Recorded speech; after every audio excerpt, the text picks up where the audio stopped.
Coming up in this episode, I approach a tuck shop with an empty stomach. I realise a Sainsbury's bag probably isn't the best choice for stealth camping. And I test a 3-year-old piece of malt loaf.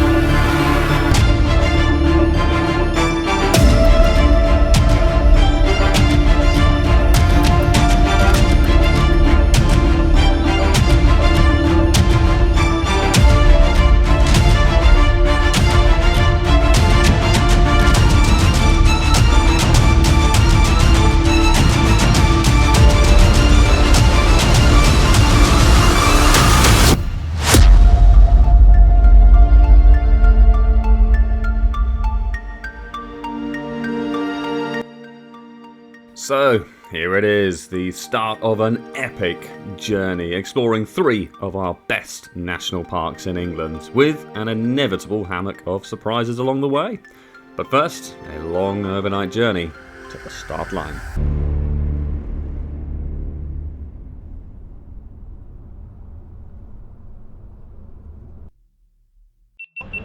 Amazing. Yeah, you take care. And you. Cheers. With a smooth arrival at the medieval castle of Penrith, the sun was shining and the mood was sky high as the Sabbatical walk started, arrowing towards the mountains in search of Wainwrights. Well, thanks for joining me. This is a big old sabbatical walk. It's going to be 180 miles across 6 days. Just arrived in Penrith after a delightful night bus.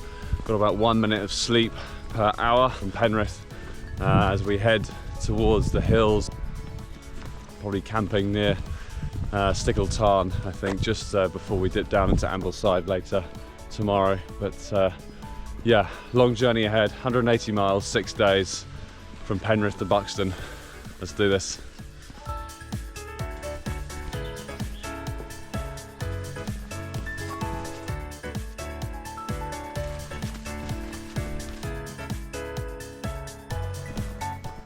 We're now past Stainton, heading towards Ullswater. Easy hill before we start to tick off some Wainwrights, hoping personally for a cake and some coffee, but we'll see. I'll keep you in the loop.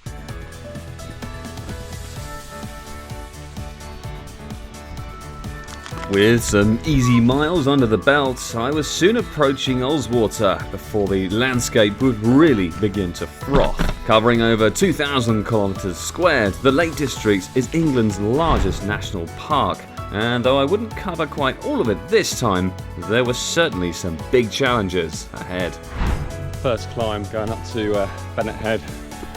I didn't weigh my bag going up, but I can tell you it's very heavy.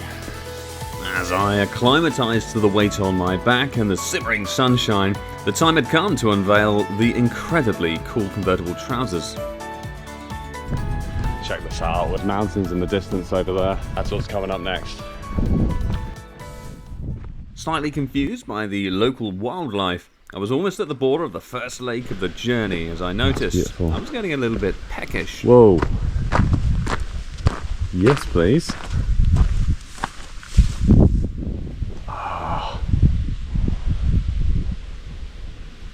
Damn it. Looks like it's closed. That is a big blow to the mission. With the native Herdwick sheep offering little solace, desperate measures were required. Before the climb, found this extremely flattened piece of malt loaf in my bag. It's been there for about 2 years now, and I've noticed it's gone out of date. So I'm going to have a quick taste test, just see how we get on with this. Oh dear. I know. Yeah, it's definitely out of date. As fears for snacks worsened, the hills began to come thick and fast as an array of heather and bracken guided the way to Wainwright number 1. Go Barrow now, 214 Wainwrights out there in the Lake District. First one of the day, a few more to tick off.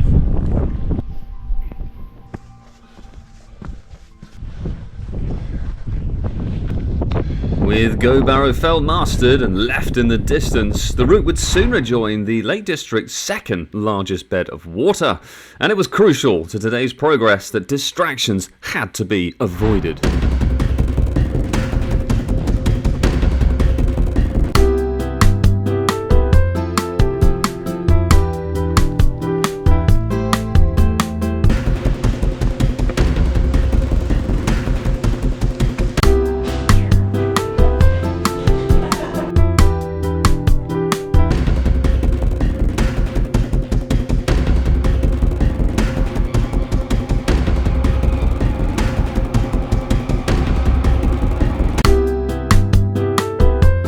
It really gets to the point now where it's elevation over mileage in terms of counting it down. We're heading towards Scridsdale Tarn and in the direction of Helvellyn. Yeah, 7,000 foot to climb remaining for today.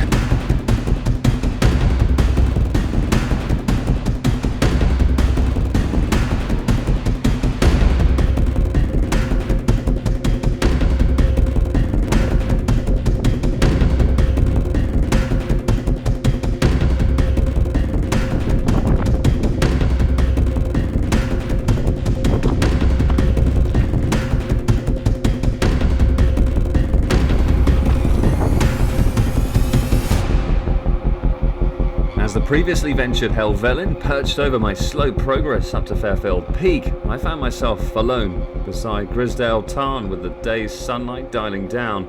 There was still a mammoth chunk of elevation to climb.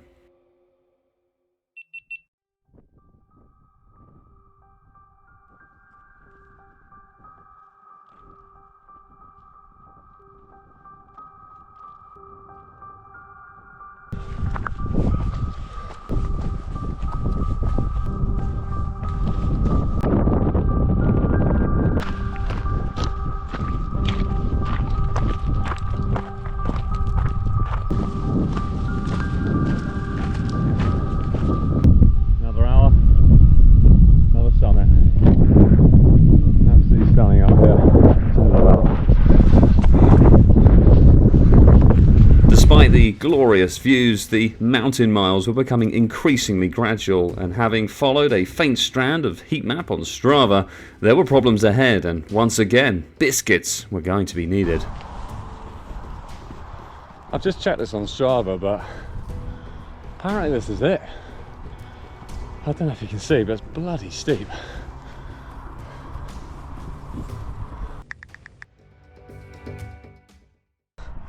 Haven't quite made it to the top yet, but this has honestly been worse than Striding Edge. It is so steep, and I think it's unbelievably loose. As the windy conditions began to close in, I spotted a Herdwick ram who was clearly not thanking his good looks and snazzy horns. So, aiming to avoid an unwanted vasectomy, I called the RSPCA to organise some help, and he was later freed as I ploughed on to the Langdale Pikes.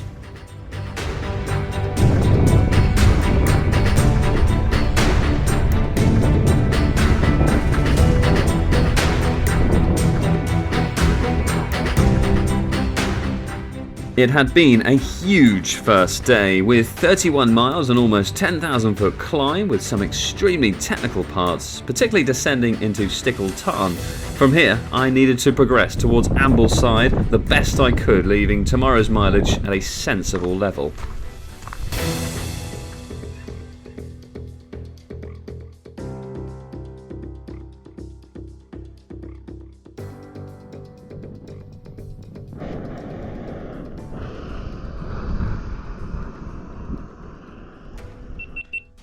Okay, right, so we're all set up. While camping tonight, learnt today that if you're above 1,000 foot in the Lake District, it's actually legal, so that helps.